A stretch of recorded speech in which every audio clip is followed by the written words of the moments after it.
Bismillah. Assalamualaikum warahmatullahi wabarakatuh. Waalaikumsalam.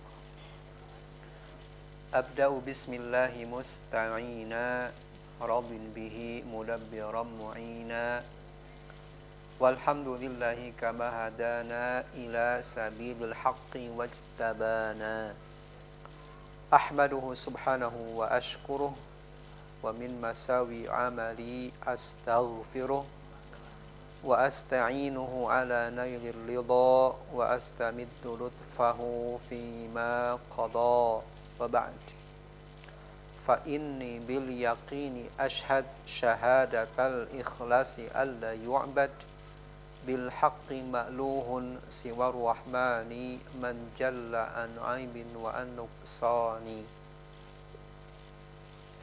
wa anna khaira khalqihi Muhammada man ja'ana bil bayyinati wal huda rasuluhu ila jami'il khalqi bin nuri wal huda wa dinil haqqi salla alaihi rabbuna wa majjada wal ali was sahbi dawaman sarmada. Sahabat Gema Islam rahimani wa rahimakumullah, dan juga para pendengar setia Radio Riyadul Jannah dimanapun antum berada, melanjutkan pembahasan yang tertunda pada pertemuan sebelumnya, masih membahas tentang kutib yang mulia, yaitu Tarbiyatul Aulad fi Daw'il Kitabi wa Sunnah, pendidikan anak berdasarkan Al-Quran dan As-Sunnah. Kita telah sampai ke poin bagaimana cara mendidik anak dari usia 7 tahun sampai 14 tahun. Poin yang pertama yang harus kita perhatikan dari usia 7 sampai 14 ini adalah membiasakan mereka atau anak-anak kita untuk melaksanakan sholat. Akan tetapi hal ini tidaklah mudah, semudah membalikan tangan agar anak sadar dan terbiasa melaksanakan sholat. Oleh karena itu, para ulama sangat perhatian terhadap sholat, sehingga banyak di antara mereka yang mengarang kutaib perihal pendidikan sholat bagi anak-anak.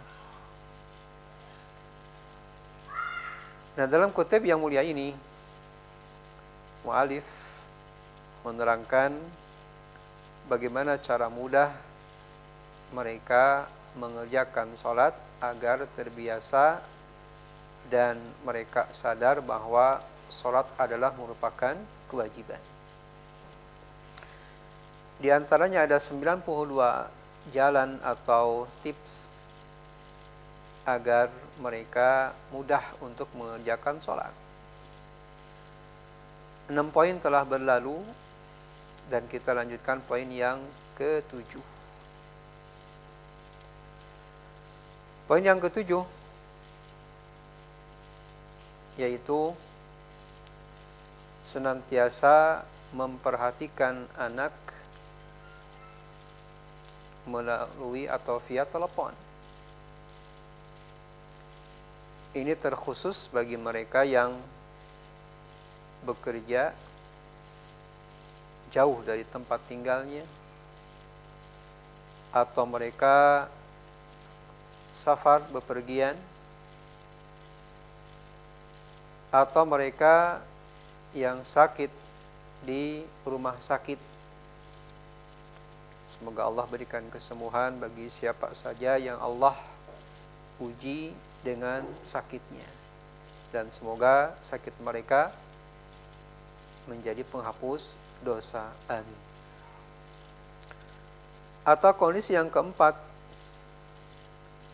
bahwa orang tua mesti senantiasa memperhatikan kondisi anaknya via telepon tatkala mereka orang tuanya telah cerai atau cerai hidup. Nah, maka bagi orang tua yang mengalami salah satu dari 4 kondisi ini, mesti senantiasa menghubungi anak, memperhatikan anak via telepon. Tiada lain, hal ini adalah memberikan perasaan, perhatian kepada mereka perihal pentingnya sholat. Dan sebagian dari orang tua yang Allah berikan hidayah taufik, kapanpun dan dimanapun mereka senantiasa menanyakan anak-anak perihal sholatnya. Bahkan mereka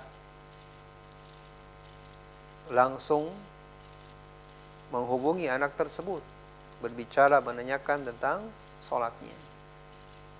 Dan ini contoh orang tua bertanggung jawab kapanpun dan dimanapun berada.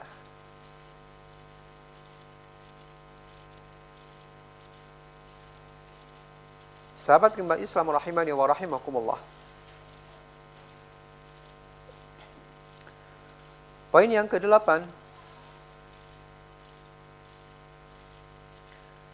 menanamkan rasa takut dari su'ul khatimah.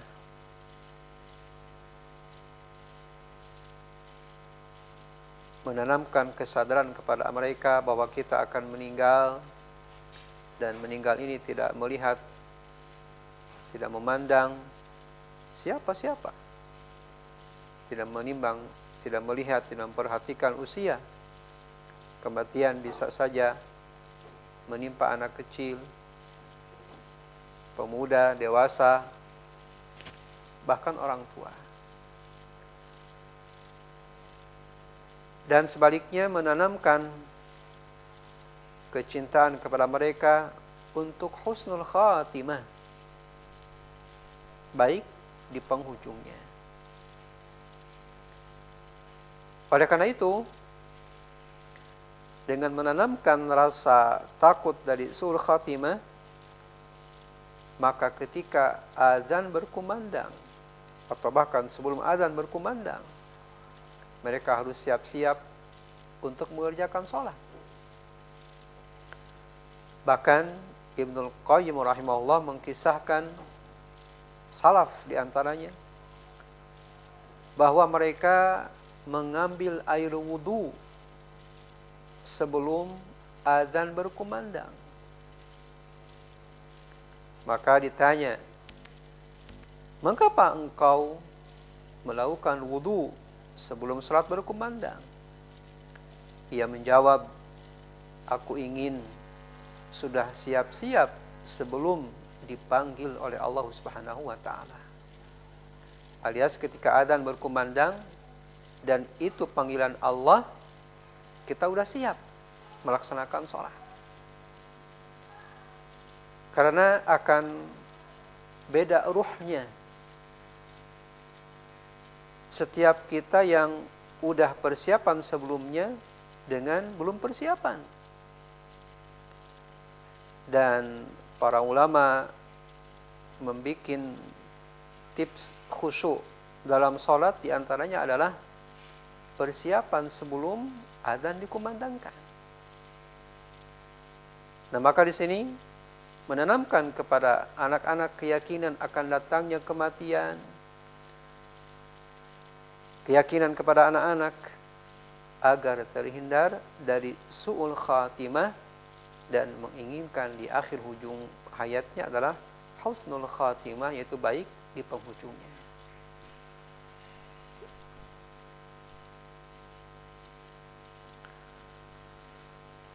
Kemudian yang ke-9,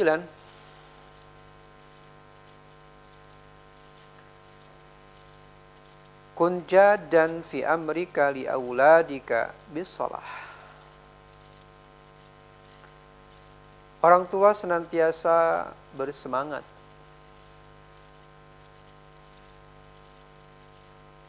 tidak merasa bosan mengingatkan, memerintah, mencontoh anak-anaknya untuk melaksanakan sholat.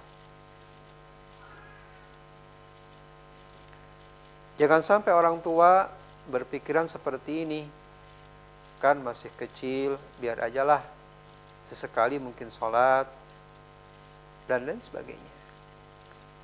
Maka di sini mu'alif menjelaskan wala tatrukhum liyusallu ahyanan. Janganlah engkau membiarkan anak-anakmu sholat sesekali dan tidak sholat sesekali. Alias jangan dibiasakan anak bolong-bolong melaksanakan sholat sejak dini. Walaupun mereka belum kena taklif. Walaupun mereka belum wajib baginya. Tetapi di sini agar anak ketika udah besar terbiasa, maka dibiasakan sejak dini.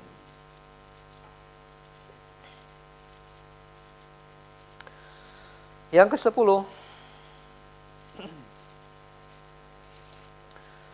qaddim umur akhirah ala umurid dunya fi jami'il ahwal wal dhuruf. Dahulukan urusan-urusan akhirat daripada urusan-urusan dunia dalam berbagai kondisi dan keadaan. Terutama di zaman sekarang, ini perlu contoh, perlu qudwah dari orang tuanya.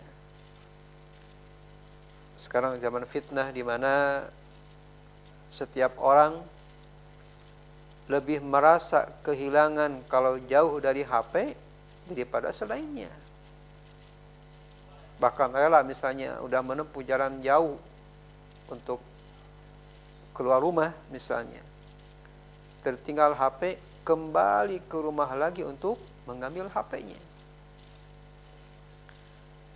Kita sering mendapatkan atau mungkin kita sendiri mengalami tatkala adzan berkumandang kita enjoy dengan HP-nya. Bahkan kita mungkin belum wudu dan terkadang kita wudu ketika qomat berkumandang. Atau misal sebaliknya. Santai saja, bahkan sholat jamaah pun di masjid sudah selesai. Kita mesti enjoy dengan HP-nya. Maka ini sungguh fitnah di akhir zaman sekarang. Maka kita orang tua yang tampil di depan, tatkala adzan berkumandang sudah tinggalkan semuanya. Kenapa? Karena kita mendahulukan urusan akhirat. Maka kalau kita berperan terlebih dahulu mencontoh kepada anak-anak kita, insya Allah itu akan lebih mudah untuk kita mengajarkan kepada anak-anak kita.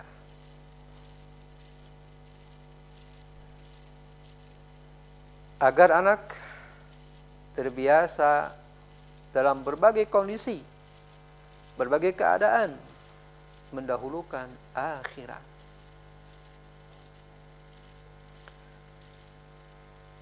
Tanamkan kepada anak keyakinan bahwa fa'ada'us salati fi waqtiha muqaddamun ala ada'il wajibat al-madrasiyah.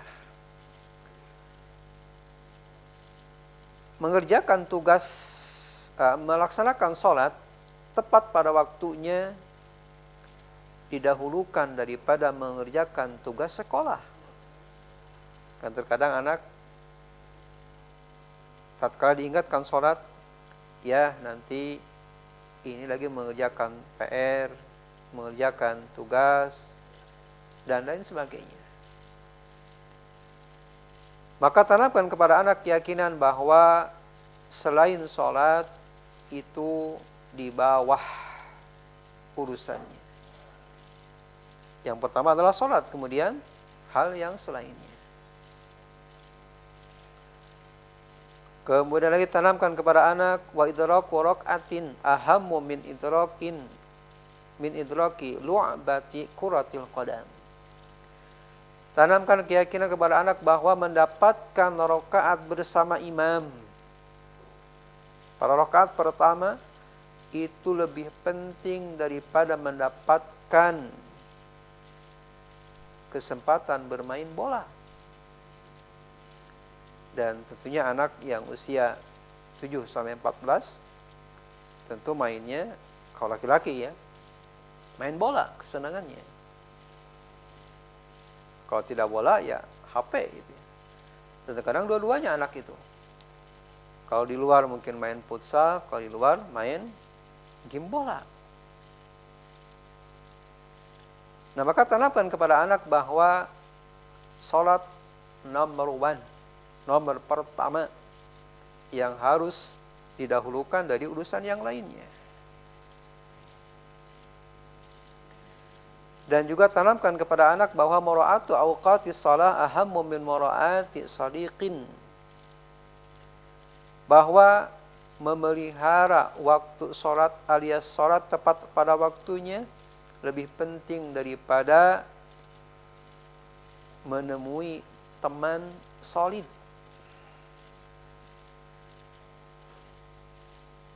Dan juga memperhatikan waktu sholat lebih penting daripada menjawab telepon.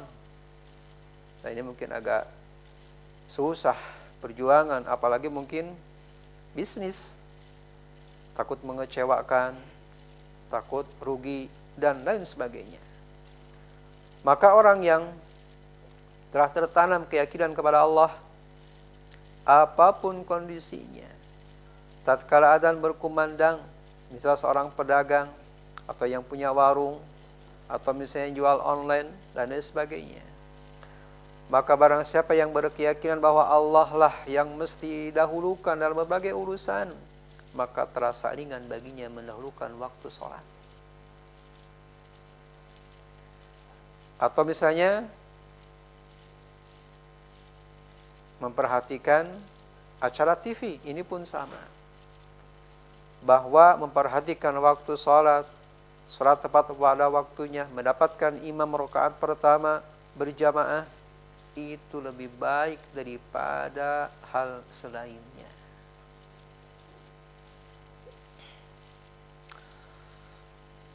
Kaum muslimin rahimani wa rahimakumullah. Poin yang ke-11, al-hajru idza kana yujdi.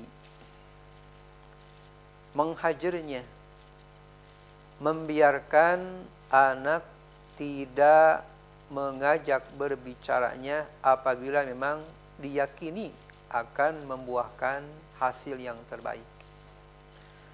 Artinya anak dibiarkan dia tidak diajak bicara, atau mungkin kalaupun kita mungkin ditanya seperlunya saja, pertanda bahwa kita membiarkannya.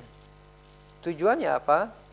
Agar ia sadar, agar ia perhatian terhadap perintahnya itu untuk melaksanakan sholat.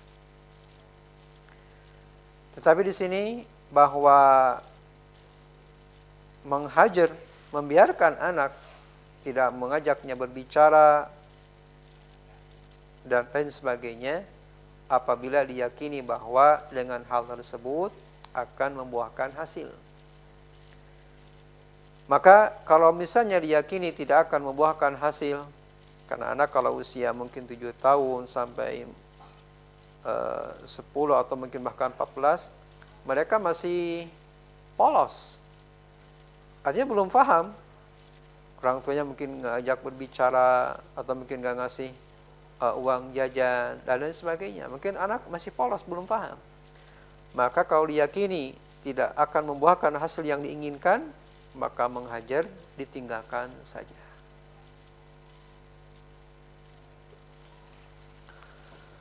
Sahabat kembali Islam rahimani wa rahimakumullah.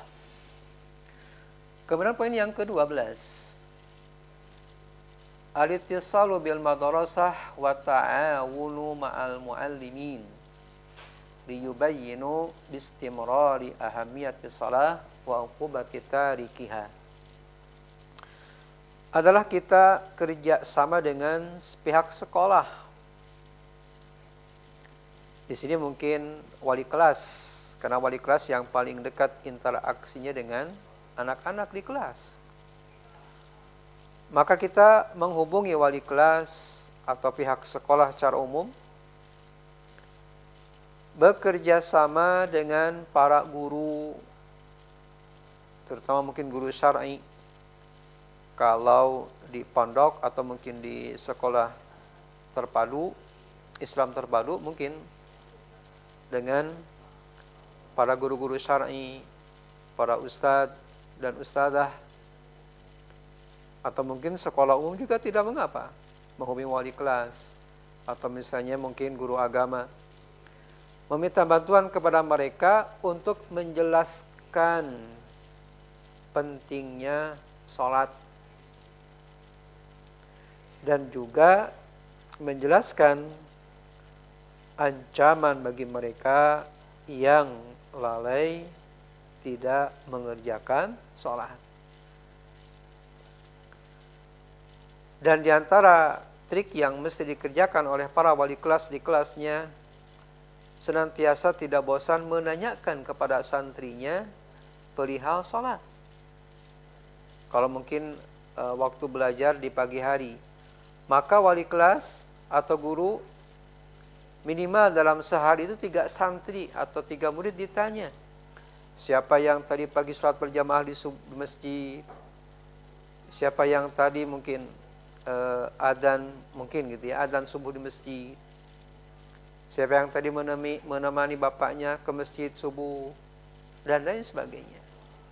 Sehingga dengan demikian anak akan perhatian, wah saya nih nanti ditanya sama guru, malu saya mungkin kalau tidak menjawab saya tidak sholat atau saya tidak ke masjid, dan lain sebagainya.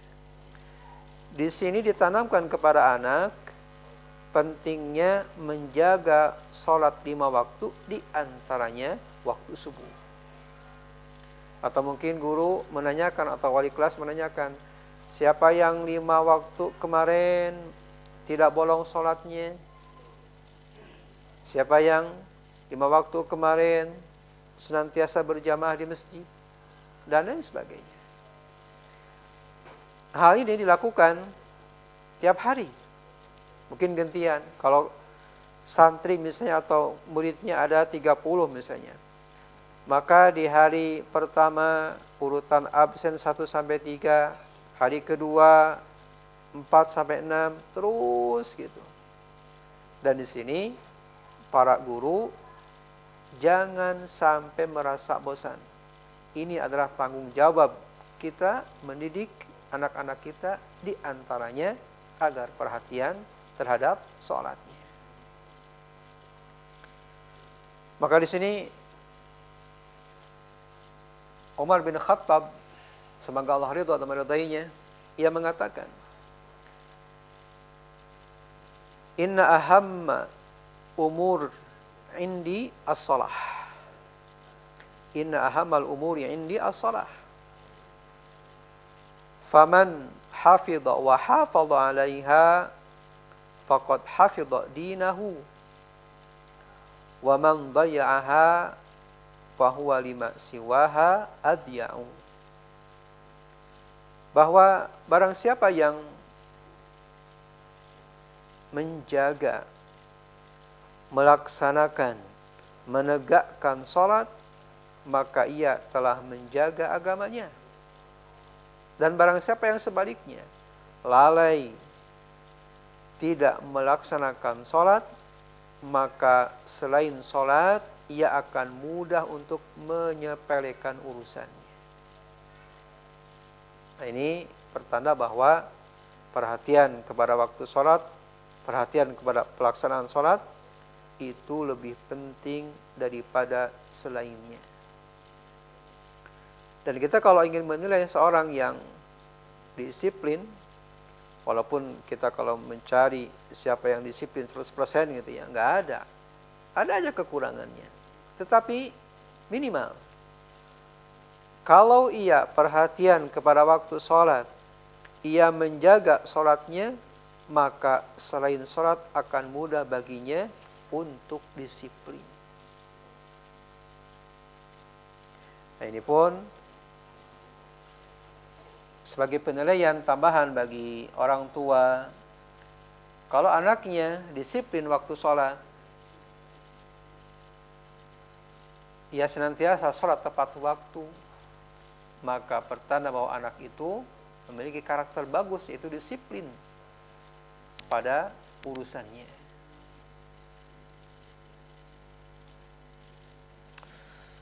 Sahabat kembali Islam rahimani wa rahimakumullah.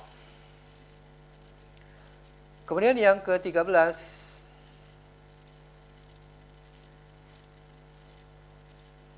ibta'i litiflika ba'da kutubit talwin al-mutawaffirah fil maktabat wallati tuwaddihu bis-suwari kaifiyatal wudu wa shalah amaliyan wa tahtawi ala ba'dil adhkar. Berikan kepada anak buku-buku berwarna untuk maktabahnya, yang mana buku tersebut menjelaskan tentang gambar tata cara wudu, sholat, dan juga zikir-zikir harian. Oleh karena itu, para ulama perhatian terhadap maktabah rumah atau perpustakaan rumah. Jadi jangan sampai misalnya ruang yang sering dikunjungi anak-anak penuh dengan aksesoris yang tidak ada manfaatnya. Maka dari sekarang rubahlah, bahwa tempat yang dikira nyaman buat anak kumpul bersama keluarga diganti dengan koleksi buku-buku yang akan mendukung perkembangan anak, diantaranya tentang sholat. Karena terkadang mungkin kita bukan ahli menyampaikan materi, atau kita mungkin bukan ustaz atau bukan ustazah, tapi kita ingin anak kita terbiasa untuk sholat. Maka diberikan media yang lain yang menjelaskan tentang sholat. Atau mungkin sekarang bisa di-download di Android tentang tata cara sholat bergambar. Itu insya Allah ada. Atau mungkin di-downloadkan video tentang tata cara wudu, tata cara sholat, zikir-zikir harian, dan lain sebagainya. Pokoknya berbagai media bisa menjadi sarana untuk menambah khazanah keilmuan keluarga, terutama anak-anak di rumah. Sahabat gemah Islam rahimani wa rahimakumullah, mungkin itu kurang lebih 6 pembahasan atau 6 poin di segmen yang pertama tentang cara mudah mengajarkan anak atau mengajak anak untuk melaksanakan sholat. Barakallahu fikum. Sahabat gemah Islam rahimani wa rahimakumullah, poin yang ke-14 adalah mengapresiasi anak. Anak ketika sukses melaksanakan sholat, maka orang tua harus mengapresiasi diantaranya dengan 4 tindakan. Yang pertama adalah mengapresiasi anak-anak dengan memeluknya. Jadi ketika anak selesai pulang dari masjid, baik mungkin ibu atau ayahnya yang menyertai anaknya, dipeluknya anak. Kemudian mencium kening anak, Masya Allah.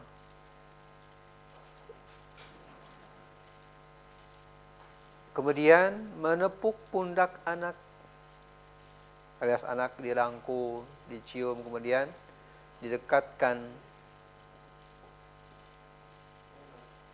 kepalanya ke pangkuan kita. Kemudian al-mashu ala dhahri, mengusap punggung anak. Dan 4 hal ini itu merupakan hubungan yang paling halus yang diberikan oleh orang tua kepada anaknya. Dan perlu diketahui bahwa 4 tindakan orang tua dalam mengapresiasi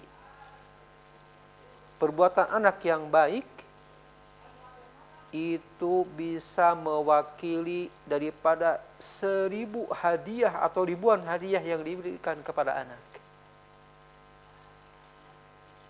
Jadi anak nggak butuh yang namanya, bukan nggak butuh, mungkin anak tidak begitu perhatian dengan mungkin makanan atau uang dan lain sebagainya. Tetapi anak di sini butuh yang namanya perhatian.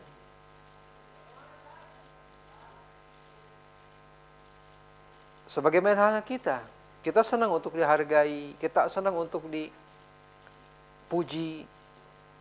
Nah, maka pujian kita kepada anak karena anak telah melakukan sholat tadi, memeluknya, menciumnya, menepuk pundaknya, mengusap punggungnya. Ini yang akan memberikan kehangatan dan kedekatan anak kepada ayahnya atau orang tuanya.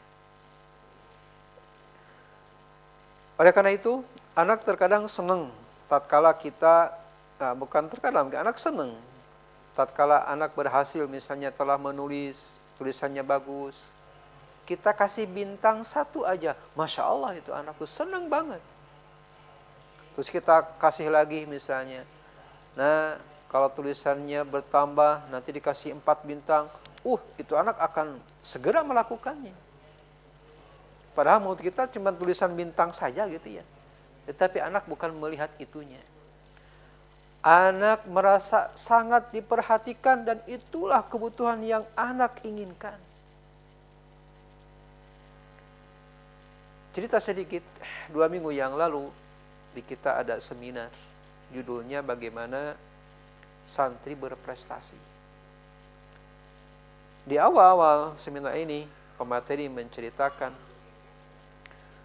bahwa ia telah telah berkunjung ke berbagai tempat, terutama di Indonesia misalnya, bahwa ia telah mendapatkan dan menemukan sekaligus mewawancara bandar ekstasi usia SD kelas 5 tahun. Usia SD kelas 5. Anak SD usia kalau kelas 5 kurang lebih mungkin 11 atau 12 tahun. Tatkala diinterogasi, kenapa anak melakukan hal ini? Orang tua masih ada, bapakmu masih ada, ibu masih ada. Anak tersebut dengan lantang menjawab, masih ada. Anak tersebut meneruskan, tetapi ibu, saya hanya lewat perutnya saja lahir ke dunia. Ayah pun sama. Tatkala ditanya lagi, kenapa anak kok bisa seperti ini? Anak tersebut menjawab dengan lantangnya, ayahku sibuk bekerja, ibuku sibuk dengan HP.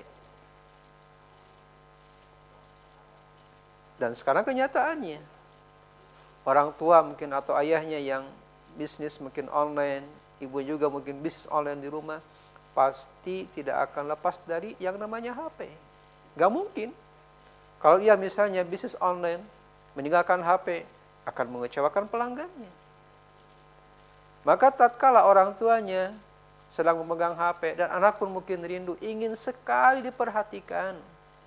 Tapi orang tuanya cuek, masa bodoh, maka inilah yang terjadi. Oleh karena itu, anak yang usia dari 7 sampai 14 terutama, walaupun mungkin sebelumnya sangat butuh perhatian orang tua, tetapi masa usia 7 sampai 14 tahun ini, anak sangat butuh perhatian dari orang tuanya. Anak butuh pelukan orang tuanya. Anak butuh kasih sayang orang tuanya. Sehingga dengan tadi kita mengapresiasi prestasi anak dengan cara kita memeluknya, menciumnya, menepuk pundaknya, memusap punggungnya. Itulah yang diinginkan oleh anak daripada 1000-1000 hadiah yang diberikan kepada anak, tidak seberapa dengan 4 sikap orang tua tadi. Maka oleh karena itu, kita sebagai orang tua perlu memperhatikan hal ini. Tatkala anak berprestasi atau anak mungkin belum mau, nggak apa-apa. Kita kasih semangat kepada anak. Dan insya Allah dengan begini, anak akan mudah untuk menuruti perintah orang tuanya. Sahabat gemba Islam rahimani wa rahimakumullah. Kemudian poin yang ke-15. Poin yang ke-15 ini spesial tentang membangunkan anak untuk sholat subuh. Nah, ini pengalaman bagi kita, kami di sini, tatkala mewawancara anaknya yang masuk SMP. Tatkala ditanyakan bagaimana sholat subuhnya, kebanyakannya menjawab, saat masih susah, saat harus dibangunin, dan lain sebagainya. Dan kita pun mewawancara anaknya pun sama. Kebanyakan telat untuk bangunnya. Nah, di sini mudah-mudahan jadi tips khusus bagaimana membangunkan anak untuk sholat subuh. Di sini kurang lebih ada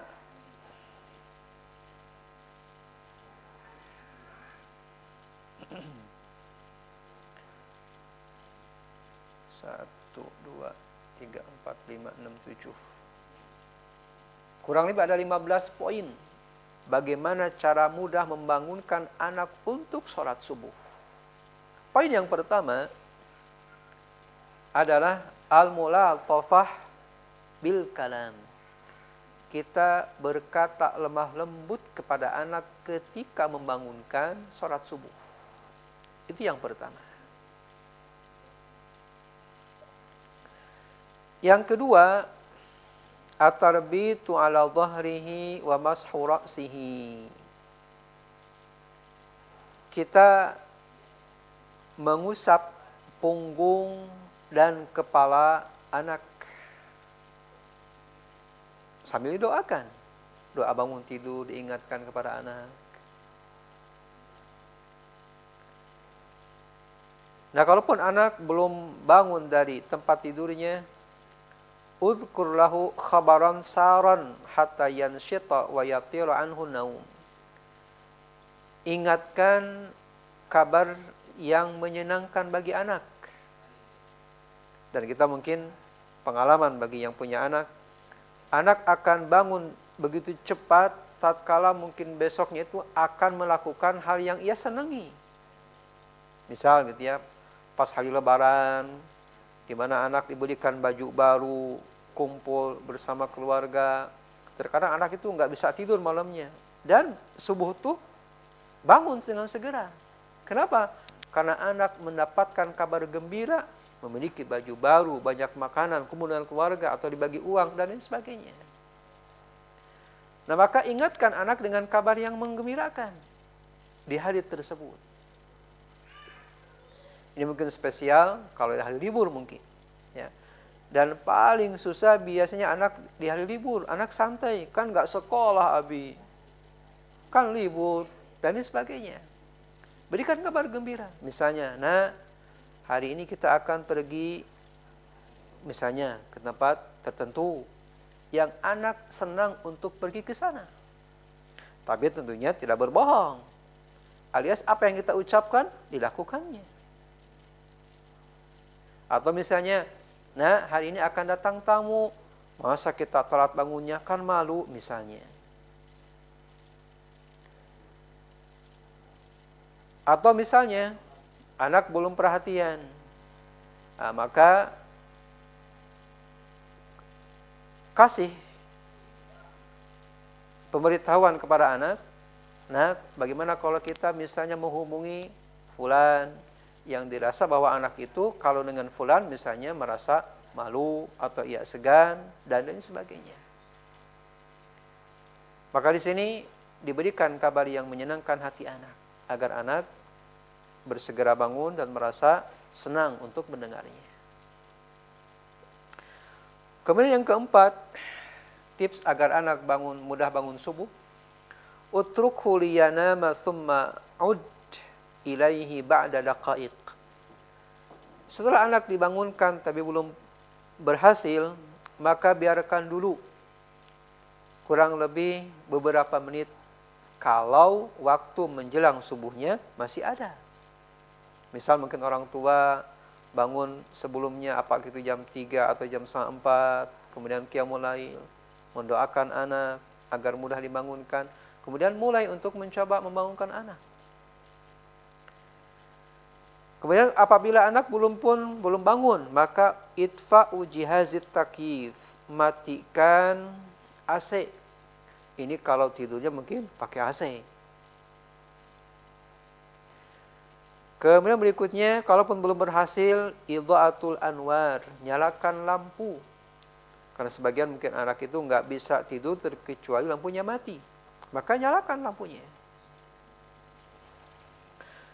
Tips yang berikutnya, kalau anak belum bangun, rusya lidzadal ma'i ala wajhihi indal hajah. Dipercikan air kepada mukanya kalau diperlukan. Dan memercikan air ke muka ini hanya untuk mengingatkan saja. Kemudian yang berikutnya, berdoa kepada Allah agar Allah melapangkan dada kita. Alias jangan sampai kita jengkel, apalagi marah dengan membangunkan anak kecil. Karena pasti itu akan terasa. Kita udah berusaha semangat tapi anak mungkin cuek. Di sini kita berdoa kepada Allah, minta dilapangkan dada oleh Allah agar kita tidak bosan, tidak marah-marah, dan lain sebagainya. Maka oleh karena itu di sini teringat bahwa sebelum kita tidur, maka biasakan kita dan keluarga doa sebelum tidur. Dan doanya bukan hanya bismika Allahumma amutu wa ahya. Para ulama menuntun doa-doa panduan menjelang tidur. Ini Masya Allah akan terasa manfaatnya, faidahnya bagi mereka yang mengamalkan doa sebelum tidur. Ya kalau misalnya kita susah membangunkan anak, bisa jadi karena kita enggak berdoa sebelumnya.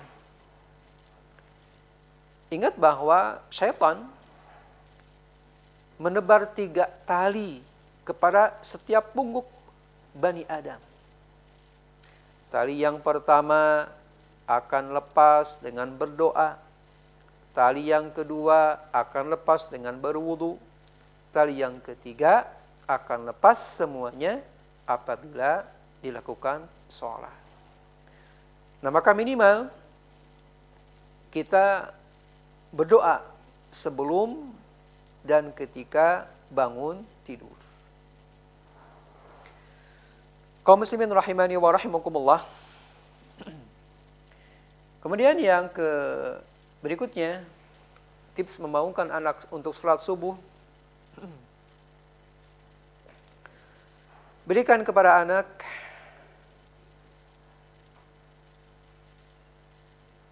kabar gembira dan juga diingatkan kepada anak akan adanya surga dan neraka. Jadi di sini mengingatkan saja, mengingatkan as-salatu nurun laka fi qabrikna, bahwa salat adalah merupakan cahaya bagimu di dalam kuburan. Ingat nak, kuburan itu adalah gelap gulita yang akan menerangi di antaranya amalan kita salat menuju masjid, berjamaah di masjid.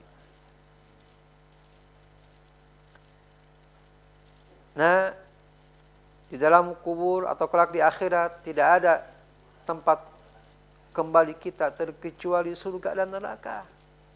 surga bagi orang yang taat kepada Allah, dan naudzubillah neraka bagi orang yang ingkar tidak mau taat kepada Allah Subhanahu wa taala.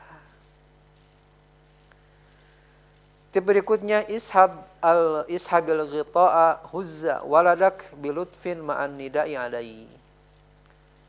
Geser selimutnya, goyangkan badannya dengan cara yang lembut dan dipanggilna bangun. Jadi kalau anak mungkin terbiasa pakai selimut, selimutnya ditarik oleh kita. Kemudian digoyangkan badannya agar ia segera bangun. Kemudian berikutnya, ahdir li auladik sa'atan munabbihatan tusaddiru sautal adzan. Pakai pengingat, apakah itu beker misalnya, atau mungkin sekarang HP bisa direkam. Pendengarkan kepadanya peringatan tentang masuknya waktu sholat, misalnya dengan adzan. Sehingga dengan begini anak teringat, oh sekarang waktunya sholat, maka saya harus segera bangun. Poin yang berikutnya, la taqul istaiqid lil madrasah. Tidaklah mengatakan orang tua, nak bangun untuk sekolah, tidak. Tetapi katakan, nak bangun untuk sholat subuh. Agar tertanam dalam telinga anak, oh saya bangun untuk sholat subuh. Kenapa? Karena sholat subuh waktunya udah dekat. Atau udah masuk waktu sholat subuh.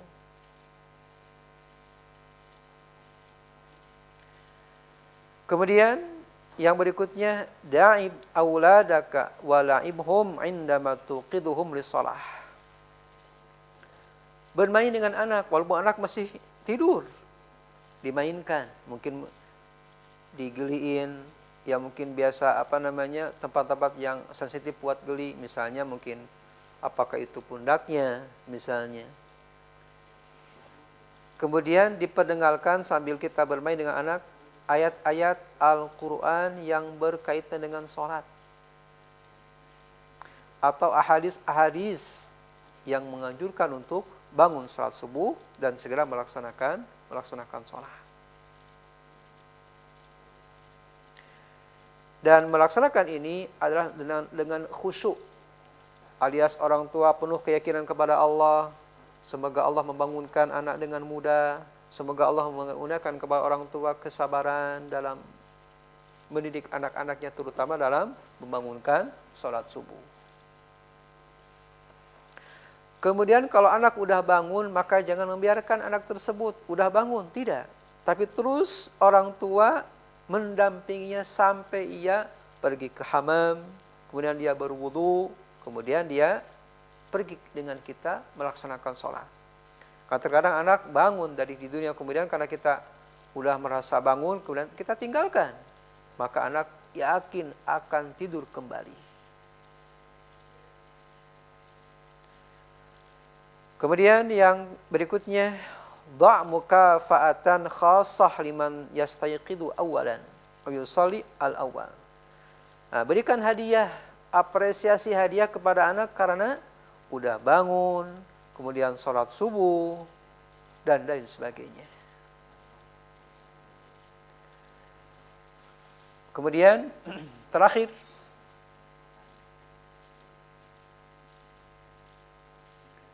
nah ini poin terakhir ya. Apabila anak belum bangun, maka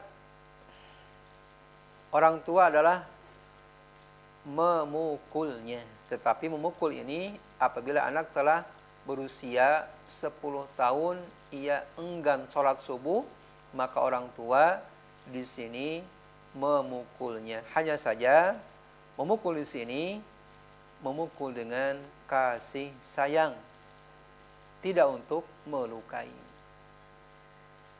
Kaum muslimin rahimani wa rahimakumullah, mungkin itu saja, kurang lebih 15 poin telah berlalu tentang cara mudah mendidik anak atau membiasakan anak untuk sholat 5 waktu. Barakallahu fiikum.